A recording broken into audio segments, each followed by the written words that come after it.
할렐루야. 이 시간 예배하시는 모든 우리 성도님들 삶의 모든 영역 가운데 하나님의 은혜와 평강이 가득 넘치기를 주님의 이름으로 축복합니다. 우리 함께 읽은 본문의 말씀을 가지고 오늘 나의 하나님이라는 제목으로 하나님의 말씀 전하겠습니다.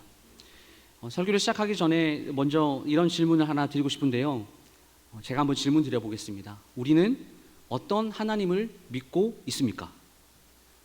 이런 질문을 드리면 듣자마자 어떤 정의가 바로 이렇게 딱 떠오르지 않고 또 생각하고 좀 고민을 좀 해야 되죠. 그럼에도 우리가 고민하고 좀 생각을 해보니까 내가 믿는 하나님, 창조하신 하나님, 나에게 복 주시는 하나님, 우리를 또한 또 심판하시는 하나님, 우리를 지키시고 보호하시는 하나님, 이런 이 정의들을 생각하는 것이 정상적인 신앙입니다. 우리에게는 참 익숙하고 또한 친숙한 하나님의 정의이죠. 그리고 이런 하나님을 굳게 신뢰하는 것이 이제 믿음이라고 하는 것입니다. 여러분, 신앙생활을 하고 있는 우리 모두가 대단한 이유는 무엇이냐면요, 우리가 하나님을 보고 믿은 것이 아니기 때문이에요. 이것은 세상 사람들이 쉽게 이해할 수 없는 믿음일 것입니다. 왜냐하면 그들의 사고에는 이 믿음과 신뢰라는 것이 눈에 보이는 대상과의 관계 가운데서만 있을 수 있는 일이기 때문이죠. 눈에 보이지 않는 대상을 믿는다? 이것은 신앙이 없는 사람들에게는 상식적인 사고가 아닐 것입니다. 그래서 그리스도인들은 때로는 그들 입장에서 이제 헛되다고 하는 그 믿음을 우리가 소유하고 있으니까 우리더러 참 멍청하다, 왜 저러냐, 어리석다, 이렇게 손가락질하는 사람들도 있죠. 그런데 여러분, 우리에게는 익숙한 이 하나님에 대한 이 정의가 역사적으로 항상 논쟁이 되어 왔다라는 사실을 아십니까? 하나님이 진짜 존재하시는가, 아니면 사람들이 지어낸 신화인가부터 시작을 해서 하나님을 연구하고 그리고 나름대로의 지식으로 하나님을 이해해 보려고 하는 그런 노력들, 그로부터 오는 여러 신학적인 논쟁들이 지금도 열띤 이 토론의 장을 만들게 되었습니다. 근데 이러한 그 토론들이 활발하게 일어나는 이유, 이런 일이 생기는 이유가 무엇일까요? 아주 간단한 이유인데요. 그것은 하나님이 우리 눈에 보이지 않기 때문입니다. 하나님을 직접 본 사람은 단 한 사람도 없으니까요.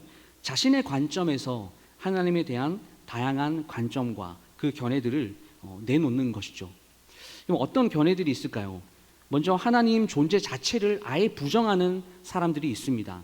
이게 무신론자라고 들어보셨죠? 대표적인 그룹이라고 할 수 있는데요. 이 사람은 신앙을 부정하거나 신의 존재 자체를 인정하지 않습니다. 이런 사람들이 있죠. 하나님이 어디 있어? 눈에 보이지 않잖아. 그 하나님 어디 나한테 보여줘봐. 그럼 내가 믿을 테니까. 이런 사람들은 눈에 보이는 이 물질 세계를 초월하는 그 모든 것은 존재하지 않다라고 믿습니다.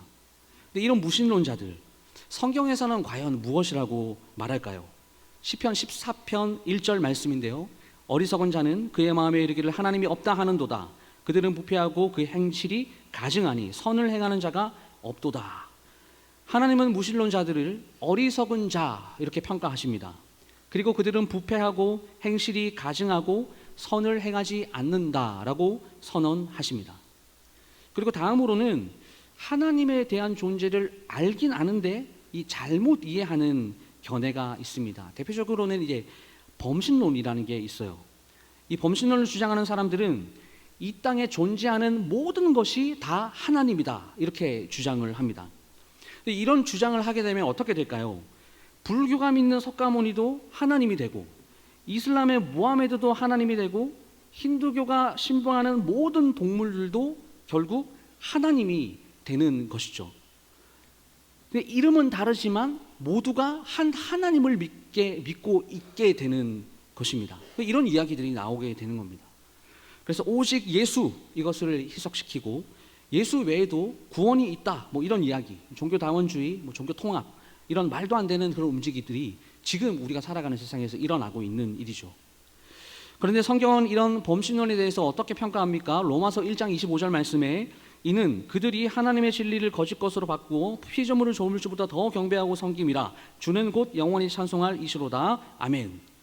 존재하는 것은 다 하나님이라고 하는 이 범신론의 주장이 하나님의 이 진리를 거짓 것으로 바꾸어서 피조물 자체를 숭배의 대상으로 만들어 버렸다라고 이야기를 하고 있습니다. 여러분, 이러한 것들은 진리가 아닙니다. 혹시 누군가가 이러한 주장으로 기독교를 막 이렇게 뭐라 하거든 이렇게 이야기를 해주십시오. 그건 우리가 믿는 기독교에서 이야기하는 진리가 아니야, 그 주장은 가짜야 하면서 이제부터의 내용들을 잘 설명해 주시면 됩니다. 오늘 함께 읽은 본문의 말씀은 우리가 믿는 하나님은 어떤 분인가, 이것을 잘 설명하고 있는 구약 성경입니다. 성경은 온통 하나님과 예수 그리스도에 대한 이야기로 가득하죠. 모든 스토리가 하나님과 연결되고 그리고 예수님과 연결이 됩니다. 그러므로 하나님을 우리가 어떻게 알 수 있습니까? 하나님을 어떻게 만날 수 있습니까? 계시된 성경의 내용을 읽고 확인하면 되는 것이죠. 그리고 성경을 통해서 그 이론적으로 진리 되신 그 나의 하나님을 알고 그 하나님을 우리의 삶 속에서 올바른 방법을 통해서 우리에게 복을 주시는 하나님, 우리를 치유하시는 하나님, 그리고 우리의 어려운 문제들을 극복하게 하시는 그 하나님을 우리의 삶 속에서 체험을 통하여서 하나님에 대한 확고한 믿음으로 자리 잡아야 되는 것입니다. 그러니까 중요한 것은 하나님을 경험하고 싶다면, 또 하나님을 만나고 싶다면, 하나님을 체험하고 싶다면 우리가 하나님에 대해서 아는 만큼 경험할 수 있다라고 하는 것입니다. 그래서 모든 것을 다 가져보았고 그리고 이 세상에서 누릴 수 있는 모든 것들을 다 누려보았던 이 솔로몬 왕이 모든 것을 다 소유하면서 누리면서 살아봤지만 모든 것이 헛되더라, 이렇게 이야기하면서 잠언 9장 10절 말씀에서 이렇게 이야기했습니다. 여호와를 경외하는 것이 지혜의 근본이요 거룩하신 자를 아는 것이 명철이니라. 여호와를 아는 것이 명철이고 지혜의 근본이다. 그러면 결국 우리가 알아야 하는 것, 이 아는 것, 이 지혜가 과연 무엇일까요? 그것은 요한복음 17장 3절 말씀에 나와 있습니다. 영생은 곧 유일하신 참 하나님과 그가 보내신 자 예수 그리스도를 아는 것이니이다. 여러분, 아멘이십니까? 그렇기 때문에 성경을 통해서 하나님을 아는 것, 이것은 우리 신앙에 매우 중요한 것입니다. 그렇다면 우리가 믿는 하나님은 어떤 하나님입니까? 오늘 본문에서 자신을 직접 보여주시고 자신을 직접 계시해 주시는 하나님의 성품을 통해서 우리가 알 수 있는데요, 첫 번째는 성경은 하나님을 거룩하신 분이다 라고 선언하고 있습니다. 25절 말씀을 우리가 다시 보게 되면 거룩하신 이가 이르시되 라고 이렇게 선언하시면서 하나님이 어떤 분인지를 설명하고 있죠. 여러분, 거룩이 무엇일까요? 먼저 이 거룩이라는 것이 성경 속에서 아주 중요한 주제다라는 것은 이 단어가 성경에서 얼마나 많이 등장하는지 보면 알 수 있습니다. 이 거룩이라는 단어가 구약 성경에서만 무려 850회, 그리고 신약에서는 360회 정도 등장합니다. 다시 말해서 이 거룩이라는 이 단어 자체가 성경에서 최소 1100회 이상은 등장하고 있다라고 하는 것이죠. 그렇다면 두 번째로는 이렇게 중요한 거룩하신 이 거룩이라는 뜻은 과연 무엇일까 하는 것입니다. 이것은 정결하다, 깨끗하다, 순수하다라는 뜻을 가지고 있습니다. 성경에서는 이 뜻을 토대로 해서 분별 그리고 구별이라는 뜻으로 많이 사용되었습니다. 우리가 잘 알고 있는 레위기 10장 10절 말씀을 보시게 되면 그리하여야 너희가 거룩하고 속된 것을 분별하여 부정하고 정한 것을 분별하고 되어 있고, 이 구절을 킹 제임스 버전으로 보게 되면 이렇게 기록하고 있어요. 그리하여야 너희가 거룩한 것과 거룩하지 아니한 것, 부정한 것과 정결한 것 사이에 구별을 두고라고 기록되어 있습니다. 그러므로 거룩이라는 것은 곧 분별, 구별입니다. 그럼 어디로부터의 분별, 구별일까요? 깨끗하지 못한 것으로부터의 분별, 구별이죠. 그러므로 거룩은 우리가 깨끗한 환경을 유지하기 위해서 더러운 모든 것들을 우리 자신으로부터 분리하고 격리시키는 것처럼 부정한 모든 죄로부터 분리되는 것, 이것을 거룩이다라고 말을 합니다. 그렇다면 세 번째, 하나님의 거룩하심. 이 거룩하심이 오늘 이 신앙생활을 하는 우리에게 어떠한 의미입니까? 라는 질문을 해볼 수 있을 텐데요.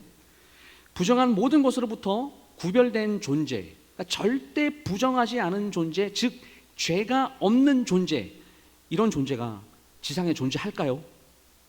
없습니다. 그 어떤 피조물도 부정한 것으로부터 구별된, 다시 말해서 절대 죄가 없는 존재는 이 땅에 없습니다. 그러므로 하나님이 거룩하시다라는 말은 무슨 말이냐? 하나님은 죄로 물든 이 피조세계, 이 물질 세계와는 구별되어서 초월하여 계신 분이다라고 이야기할 수가 있어요. 그러니까 이것 때문에 우리가 하나님을 절대로 볼 수가 없는 것입니다.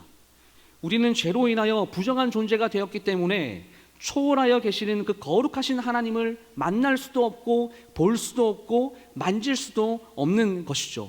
그래서 하나님의 거룩하심이라는 이 성품은 창조주와 피조물의 한계를 명확하게 보여주는 하나님의 성품입니다. 그래서 여기서 많은 성품들이 또한 파생이 돼요. 하나님이 거룩하시기 때문에 하나님이 정의로우십니다. 하나님은 공의로우십니다. 라고 하는 성품을 이야기합니다. 그분은 우리로 공의로 심판하시는 분이다. 아시죠? 왜 심판하실까요? 이 거룩이라는 것이 죄와 공존될 수 없는 것이기 때문에 하나님은 죄인인 우리를 모두 심판하는 것입니다. 이사야 5장 16절 말씀을 보게 되면 오직 만군의 여호와는 정의로우심으로 높임을 받으시며 거룩하신 하나님은 공의로우심으로 거룩하다 일컬음을 받으시리니 라고 기록을 하고 있습니다. 그러므로 이 거룩하신 하나님께서는 죄악을 견딜 수 없고 또 공의를 세우시는 분이기 때문에 바로 심판자가 되시는 것이죠. 그 하나님의 심판은 하나님 자신의 그 거룩하심, 하나님 자신의 공의로우심을 기준으로 이 심판이 집행이 되는 것입니다. 그래서 하나님의 그 거룩하심 앞에 모든 인류는 다 심판을 받아 마땅한 존재가 됩니다. 그런데 여러분, 이 하나님의 거룩하심이 이렇게 끝나버리게 되면 우리는 정말 이 절망적인 인생을 살 수밖에 없죠. 태어나면서부터 죽음을 향해 가는 우리가 그 죽음 이후에 하나님의 심판을 받아서 무조건 지옥, 이런 운명을 알고 살아간다라면 우리의 삶이 얼마나 우울할까요? 정말 살기 싫을 것 같아요. 하지만 하나님의 거룩하심 이 성품이 공의로운 심판에서만 끝나지 않습니다. 이 거룩하심의 성품은요, 또 복음의 시작이다라고 하는 반전을 우리에게 가져다 주었습니다. 로마서 1장 17절과 18절 말씀을 보시게 되면 복음에는 하나님의 의가 나타나서 믿음으로 믿음에 이르게 하나니 기록된 바 오직 의인은 믿음으로 말미암아 살리라 함과 같으니라. 하나님의 진노가 불의로 진리를 막는 사람들의 모든 경건하지 않음과 불의에 대하여 하늘로부터 나타나나니 라고 기록이 되어 있어요. 성경은 그 복음 안에서 하나님의 의가 계시가 되었다라고 말하면서 곧바로 그 의로 인하여서 하나님의 그 진노가 불의를 대적하여 하늘로부터 계시되었다라고 말을 합니다. 여러분, 복음은요, 이 하나님의 거룩하신 성품과 이 피조 세계를 이처럼 사랑하시는 그 하나님의 긍휼로부터 이 복음이 시작이 됩니다. 하나님께서 거룩하신 분이기 때문에 의와 공의를 세우시고 그리고 심판을 집행하시는 분이기 때문에 우리는 심판을 절대 피할 수 없는 존재이고 하나님이 세상을 이처럼 사랑하시기 때문에 우리에게 그 심판을 면하는 구원이라는 것이 우리에게 필요하게 되었다라고 하는 것이죠. 그래서 로마서 2장 4절과 5절 말씀을 보시면 우리 4절과 5절 한번 다 같이 한번 읽어볼까요? 자, 시작. 혹 내가 하나님의 인자하심이 너로 인도하여 회개하게 하심을 알지 못하여 그의 인자하심과 용납하심과 길이 참으심이 풍성함을 멸시하느냐. 다만 내 고집과 회개하지 아니한 마음을 따라 진노의 날 곧 하나님의 의로우신 심판이 나타나는 그날에 임할 진노를 내게 쌓는도다. 이게 무슨 말입니까? 하나님의 진노와 하나님의 심판의 특징이 무엇이냐? 그 즉시 심판이 우리에게 임하는 것이 아니다. 하나님께서 오래 참으시는 가운데 그것이 쌓여 올려진다라는 그런 의미이죠. 하나님의 심판은 계속해서 누적되고 저장이 되다가 진노의 날에 한꺼번에 쏟아진다라는 특징을 가지고 있습니다. 그러므로 오늘날 이 모든 이 땅을 살아가는 사람들이요, 죄악 가운데 살아가지만 우리 가운데 아무 일도 일어나지 않는 것처럼, 그리고 때로는 즐겁게 행복하게 이 땅에서 살아가는 이유는 무엇이냐? 이 하나님의 진노가 그 즉시 임하지 않고 쌓여 올려지기 때문이고요, 그분의 선하심과 관대하심과 오래 참으심의 그 풍성함 가운데 하나님께서 돌이킬 수 있는 기회를 지금 계속 우리에게 주고 계시기 때문입니다. 그래서 이런 하나님의 사랑, 그리고 하나님의 이 거룩하신 이 성품, 이 속성이 한꺼번에 나타나는 장소가 있는데요, 그 장소가 바로 어디냐? 십자가예요. 요한복음 3장 16절 말씀 다 아시죠? 하나님이 이처럼 세상을 이처럼 사랑하사 독생자를 주셨으니 이는 그를 믿는 자마다 멸망하지 않고 영생을 얻게 하려 하심이니라. 여러분, 십자가는 우리 같은 더러운 죄인들을 대신하여 하나님께서 자기 생명을 내어주신 놀라운 사랑의 장소입니다. 그뿐만 아니라 십자가는 바로 우리의 죄값으로 인해서 주 예수 그리스도께서 우리 대신 심판을 받으신 거룩하신 장소인 것입니다. 그래서 하나님의 사랑이 없었다라면 십자가는 있을 수 없고, 그리고 또한 하나님의 거룩하심이 없었다면 십자가는 없었을 것입니다. 십자가는 우리 하나님의 성품을 정확하게 보여주는 아주 놀라운 장소인 것이죠. 그 십자가는 하나님의 사랑의 완전한 표현이고 하나님의 그 거룩하신 성품의 완전한 표현인 것입니다. 십자가는 하나님의 사랑과 거룩을 동시에 완전히 만족시킨 그 놀라운 지혜의 장소이고 하나님의 영원한 구원 계획이었습니다. 그리고 그 십자가의 대속적인 그 죽음으로 인하여서 믿음으로 구원받은 주님의 모든 백성들에게 이제 그 하나님만이 가지고 계셨던 그 거룩하심이라는 이 성품을 이제는 믿는 우리들에게 그 성품을 전가해 주시고, 이제 네 번째인데요, 십자가의 대속을 통해 우리를 구원하신 하나님께서 내가 거룩하니 너희도 거룩하라 라고 이렇게 오늘날 우리에게 명령하고 계신다라고 하는 사실입니다. 데살로니가 4장 3절 말씀을 보시게 되면 하나님께서 주의 자녀들에게 원하시는 뜻이 가장 잘 나타나 있습니다. 하나님의 뜻은 이것이니 너희의 거룩함이라 곧 음란을 버리고, 또한 7절 말씀에서는 하나님이 우리를 부르심은 부정하게 하심이 아니요 거룩하게 하심이니 라고 기록을 하고 있습니다. 하나님께서 우리를 거룩함에 이르도록 우리를 오늘날 불러주셨고, 그리고 내가 거룩하니 너희도 거룩하라, 우리가 거룩하게 살아가기를 원하신다라고 하는 것이죠. 이것이 성경에서 정확하게 하나님의 뜻이다라고 표현하고 있는 말씀입니다. 우리가 때로는 구체적이고 그런 개인적인 하나님의 뜻을 알고 싶지만 그 하나님의 계획, 하나님의 뜻을 우리는 아는 것보다 잘 모를 때가 더 많죠. 그럴 때 참 답답함을 느낄 때도 있습니다. 그러나 그럴 때 우리에게 필요한 신앙의 모습은 어떤 것이냐면, 먼저 보편적이고 일반적이고 분명하신 하나님의 그 말씀의 그 뜻에 일단 무조건 순종하는 것이 우리에게 주어진 그 신앙의 올바른 태도다라고 하는 것이죠. 지금까지 하나님의 거룩하신 성품을 이 성경이 거룩하신 하나님이다 라고 선언하고 있다. 나의 하나님은 거룩하신 하나님입니다. 그리고 이 거룩이라는 뜻은 분별, 구별됩니다.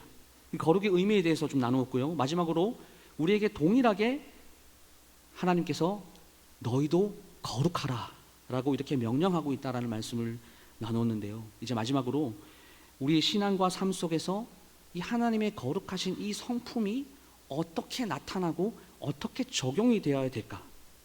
그러니까 이것은 이 시대를 살아가는 모든 그리스도인들이 우리가 어디로부터 분리가 되어야 되고 어디로부터 구별되어야 하는가, 바로 이것입니다. 첫 번째로 우리는 먼저 사람과의 관계 가운데서 거룩해야 합니다.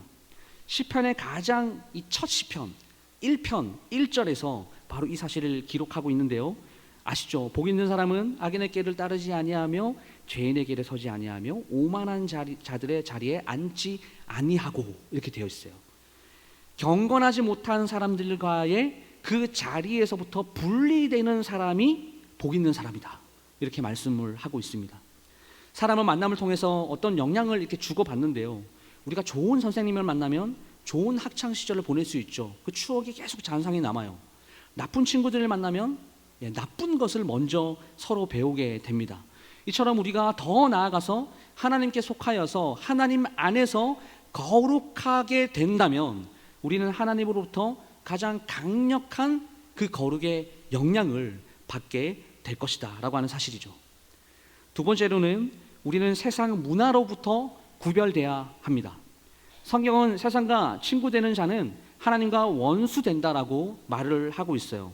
그러니까 세상과 가까워지면 가까워질수록 하나님과는 더 멀어지게 되는 것이고, 반대로 세상과 멀어지면 멀어질수록 하나님과는 더 가까워지게 될 것이다 라고 하는 것이 이 성경의 진리입니다.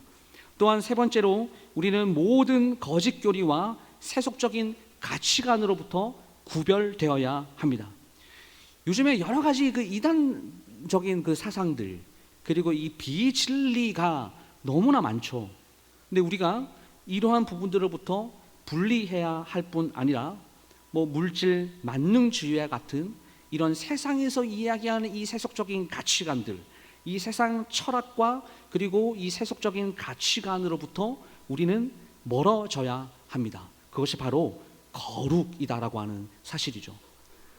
네 번째로 우리는 하나님으로부터 멀어지게 만드는 많은 일들과 사건으로부터 분리되어야 되고 구별되어야 합니다.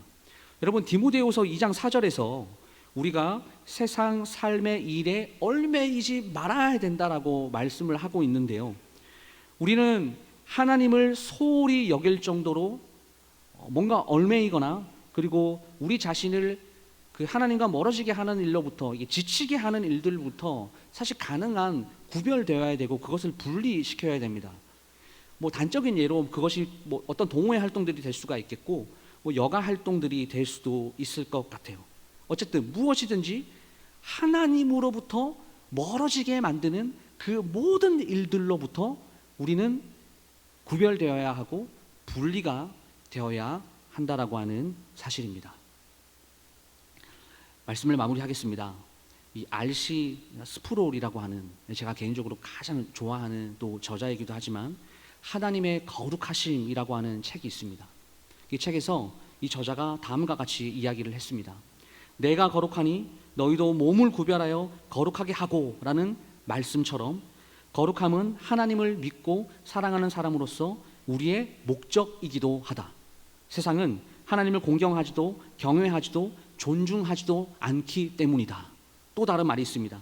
하나님의 거룩하신 성품은 정치, 경제, 운동, 사랑 등 우리가 행하는 모든 것에 영향을 미친다. 하나님을 피할 수는 없다. 그분을 피해 숨을 곳은 그 어디에도 없다. 그분은 삶의 모든 영역에 존재하실 뿐 아니라 모든 곳에서 그 거룩하심을 드러내신다. 따라서 거룩함을 이해하지 못하면 참된 예배도 영적 성장도 진정한 복종도 있을 수 없다. 이런 이야기를 했습니다. 사랑하는 성도 여러분, 지금 우리가 살아가는 이 세상이요, 하나님을 경외하지 못하도록 만드는 많은 요인들이 있습니다. 그리고 우리 믿는 사람들은 하나님 사랑하고 하나님 존중하고 하나님 경외합니다 라는 고백이 우리 입술을 통해서 나오지만 예수님을 믿지 않는 사람들은요, 하나님을 존중하지 않아요. 경외하는 사람들이 없다. 이런 세상을 우리가 살아가고 있습니다. 근데 하나님께서 하나님을 믿는, 그러니까 구원받은 백성들, 우리에게만 공유하여 주신 그 성품, 하나님의 거룩하신 그 성품, 많은 것들을 통해서 구별되어야 되고 분별되어야 되고 우리가 하나님과 멀어지게 만드는 그 모든 것에서 떠나게 만드는 그 양심의 작용이 하나님의 거룩하신 성품이 우리 가운데 있기 때문에 그 양심의 작용을 통해서 하나님과 멀어지게 만드는 모든 요인들을 다 제거하고, 그리고 그 거룩이라는 성품을 이제는 우리 안에 함께 계시는 그 성령의 도우심으로 말미암아 잘 사용하여서 우리의 인생이 하나님께 영광 올려드리며 사는 우리 모두가 될 수 있기를 간절히 소망합니다. 그래서 이 신앙생활의 모든 영역 가운데서 승리하시면서 우리 하나님께서 예비해 두신 이 축복, 하나님께서 우리에게 주시고자 하는 그 복이요, 성경 보시면 아시겠지만 너무 커요. 아주 많습니다. 하지만 우리의 잘못된 행실, 우리의 그 거룩하지 못하고 경건하지 못하고 그 죄와 더 가까워지려고 하고 그 친숙하게 되려고 하는 그 모든 신앙의, 하나님께서 싫어하시는 그 신앙의 행위를 통해서 이미 우리에게 주시고자 하시는 그 은혜와 축복을 우리가 이 땅에서 누리지 못한다면 그것이 얼마나 우리에게 불행한 일일까요? 하나님께서 주시는 은혜와 축복을, 그 무한하신 그 은혜와 축복을 이 땅에서 온전하게 누리며 살아가시는 우리 강연의 모든 성도님들 다 될 수 있기를 주님의 이름으로 축복합니다.